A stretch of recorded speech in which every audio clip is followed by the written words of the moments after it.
माँ भगवती को मानने वालों में से एक राजा स्पर्श भी थे। वो दिन रात उनकी पूजा अर्चना में लीन रहते थे। राजा को किसी चीज़ की कमी नहीं थी, बस उन्हें बच्चे की ख्वाहिश थी। सालों से बच्चा न होने के कारण राजा कुछ निराश रहा करते थे। एक दिन राजा की भक्ति से खुश होकर माँ भगवती ने सपने में आकर उसे 2 बेटी होने का वरदान दिया। आशीर्वाद मिलने के कुछ समय बाद राजा के घर एक बेटी पैदा हुई।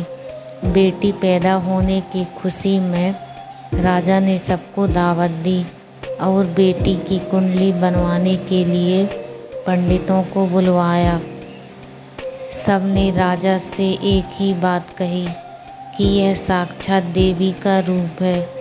जहाँ भी इसके कदम पड़ेंगे वहाँ खुशियाँ ही खुशियाँ होंगी। यह भगवती देवी की भक्तन होगी। इतना सब कहकर पंडितों ने लड़की का नाम तारा रख दिया। कुछ समय के बाद मंगलवार के दिन राजा के घर एक और बेटी पैदा हुई। ज्योतिषों ने उसकी भी कुंडली बनाई और उदास हो गए। राजा ने जब उनसे उदासी का कारण पूछा तो ज्योतिषों ने बताया कि ये लड़की आपके जीवन में खूब सारा दुख लेकर आएगी। राजा ने ज्योतिषों से पूछा कि आखिर मैंने ऐसे कौन से खराब कर्म किए थे कि इसने मेरे घर जन्म लिया है। ज्योतिषों ने बताया कि आपकी दोनों बेटियां राजा इंद्र की अप्सराएं हुआ करती थीं। इनमें से बड़ी बहन का नाम तारा और छोटी का रुकमन था। एक दिन ये दोनों मिलकर धरती की सैर करने के लिए गईं। दोनों ने ही वहां पहुंचकर एकादशी के दिन का व्रत रखा। तारा ने अपनी छोटी बहन से कहा कि आज एकादशी का व्रत है, इसलिए बाजार जाकर कुछ ताज़े फल ले आओ, लेकिन वहाँ कुछ खाना मत। रुकमन बाजार फल लेने के लिए चली गई। वहाँ उसे मछली के पकोड़े दिखे। उसने झट से उन्हें खा लिया और अपनी दीदी के लिए कुछ फल ले गई। रुकमन से तारा ने पूछा कि तुम अपने लिए फल क्यों नहीं लाई। उसने जवाब दिया कि वो मछली के पकोड़े खाकर आई है। तारा ने गुस्से में कहा कि तुम पापिन हो, एकादशी के दिन तुमने मछली खा ली। ऐसे खराब कर्म के लिए मैं तुम्हें छिपकली बनने का श्राप देती हूँ। अब उसी जंगल में तारा की बहन छिपकली बनकर रहने लगी। वहाँ एक जाने माने ऋषि गुरु गोरख भी अपने कुछ शिष्यों के साथ रहते थे। उनके शिष्यों में से एक बहुत ही घमंडी था।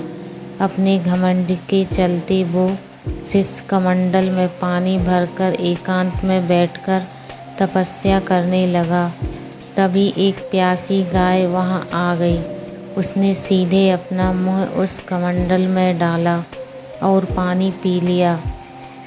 पानी पीने के बाद जैसे ही गाय अपना मुँह बाहर को निकालने लगी तो कमंडल नीचे गिर गया और ऋषि का ध्यान भंग हो गया। ऋषि ने देखा कि गाय पानी पी गई। अब गुस्से में ऋषि ने गाय को एक चिमटे से बुरी तरह घायल कर दिया। इस बात की जानकारी जब गुरु गोरख को पड़ी तो वो तुरंत गाय को देखने के लिए गए। जैसे ही उन्होंने गाय की हालत देखी, वैसे ही अपने उस घमंडी शिष्य को आश्रम से बाहर निकाल दिया। कुछ दिनों के बाद गौ माता पर किए गए उस अत्याचार से होने वाले पाप को कम करने के लिए उन्होंने एक यज्ञ करवाया। इस यज्ञ के बारे में गाय को चिमटे से मारने वाले घमंडी शिष्य को भी पता चला।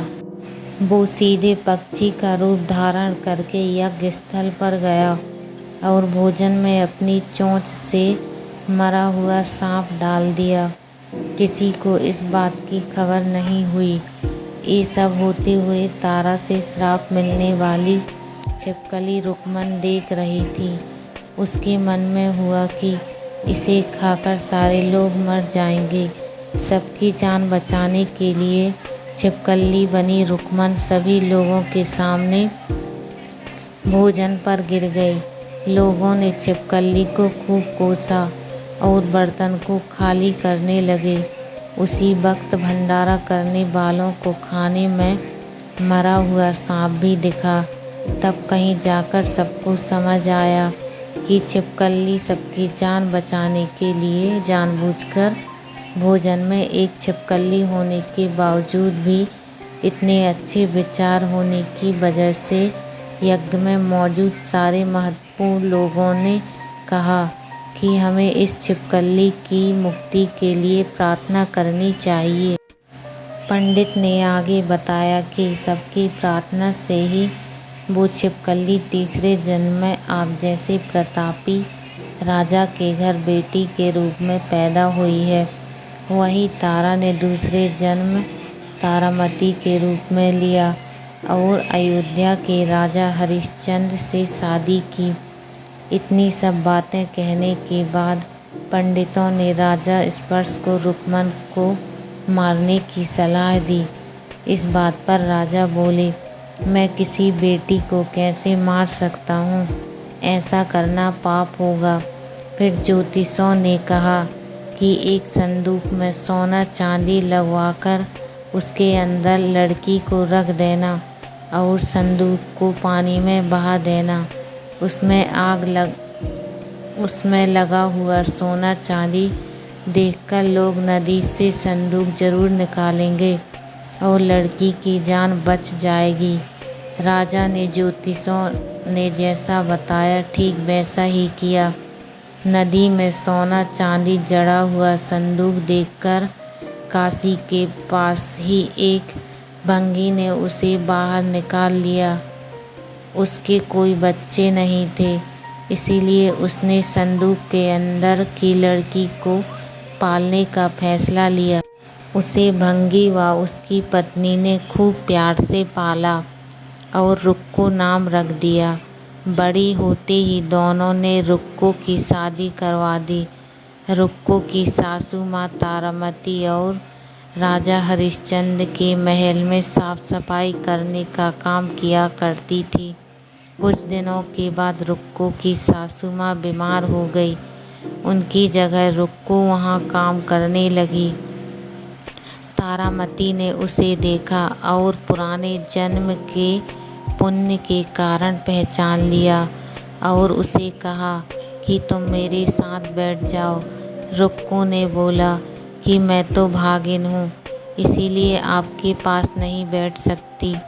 तब तारामती ने उसे बताया कि तुम पूर्व जन्म में मेरी ही बहन थी। तुमने एकादशी के व्रत के दिन मछली खा ली थी और मैंने तुम्हें दंड देते हुए छिपकली बना दिया। अब तुम्हें दोबारा मनुष्य जन्म मिला है, तो इस जन्म में माँ वैष्णो देवी की पूजा करके पुण्य कमा लो।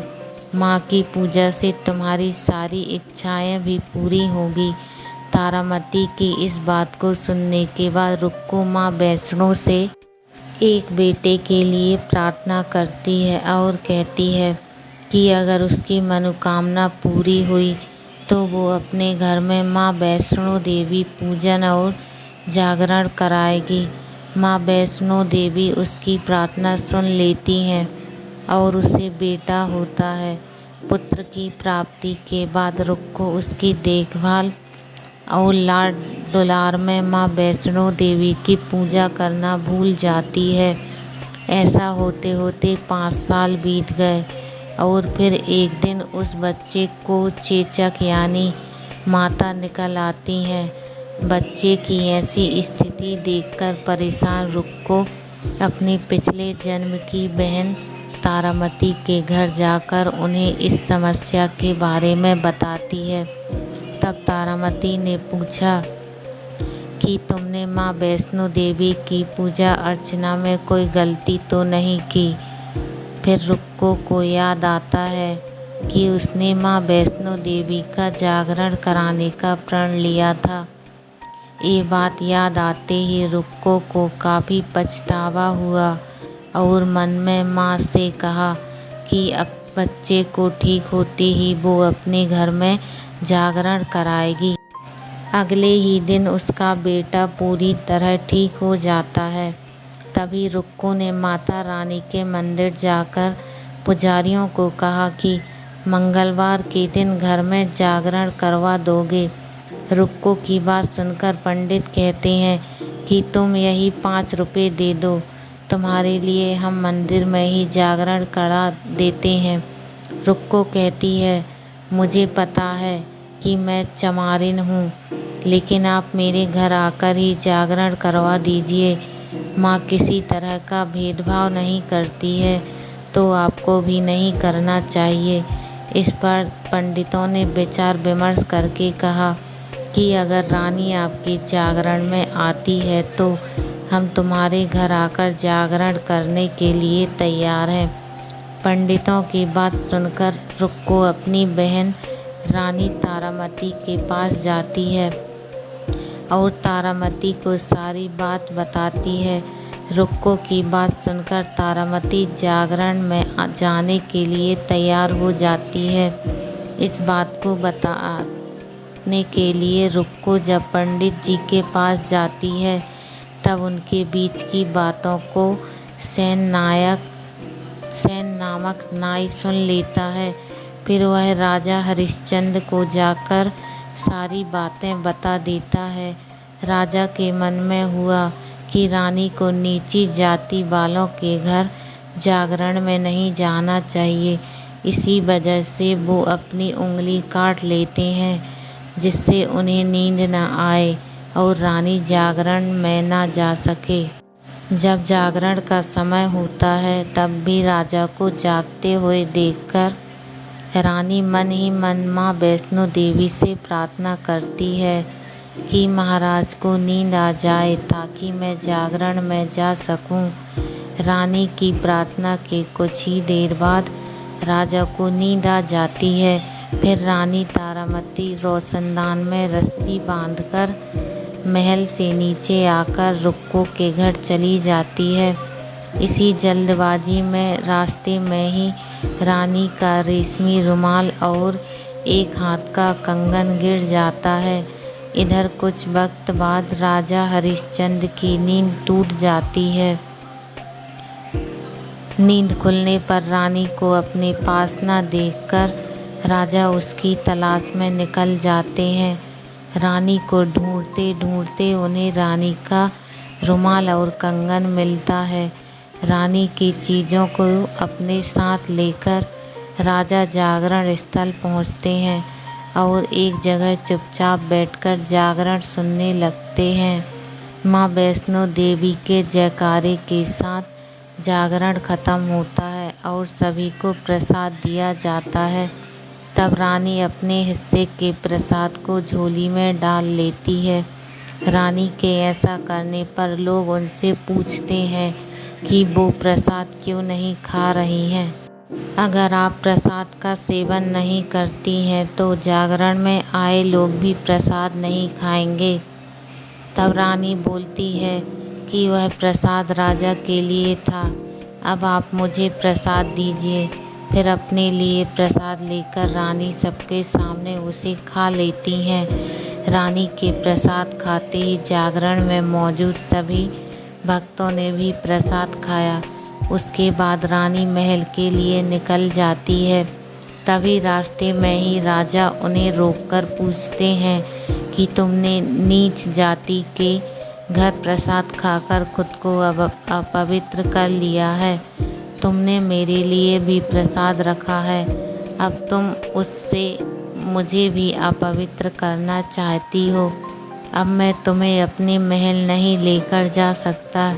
यह बोलते हुए जब राजा रानी की झोली को देखता है तब उन्हें प्रसाद की जगह गुलाब, चंपा जैसे अनेक फूल और कच्चा चावल और सुपारियां नजर आती हैं।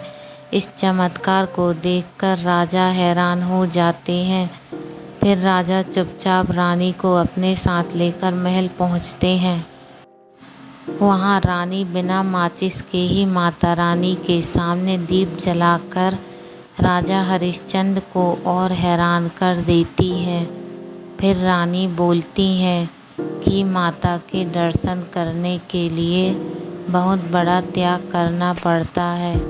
इसके लिए आपको अपने बेटे रोहिताश्व की बलि देनी होगी, तभी माँ दुर्गा आपको साक्षात दर्शन देगी।